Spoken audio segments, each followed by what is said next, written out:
আমরা এখন দেখব কিভাবে একটা ইনভেস্টিগেশনের প্রাইসটা কিভাবে চেঞ্জ করতে হয়। এই জন্য আমাকে প্রথমে যেতে হবে ইনভেন্টরিতে।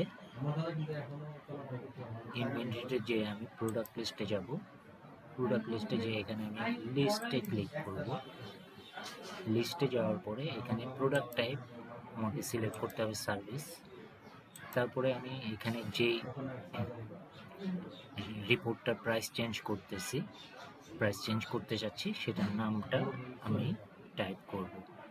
সাপোজ আমি সিবিসির প্রাইসটা চেঞ্জ করব, এই জন্য আমি সিবিসি লিখলে এটা চলে আসবে। আসার পরে আমি এখানে গো দিব। গো দেওয়ার পরে এখানে অ্যাকশনের নিচে একটা স্কোয়ার বাটন থাকে, এই বাটনটাতে ক্লিক করলেই ওই ইনভেস্টিগেশনের কার্ডটা আমার সামনে খুলবে। এখানে দেখা যাচ্ছে যে এখানে সেল প্রাইস দেওয়া আছে 400 টাকা।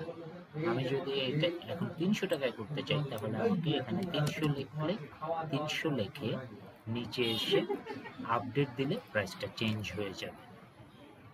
তো আমরা এইভাবে প্রাইসটা চেঞ্জ করতে পারি।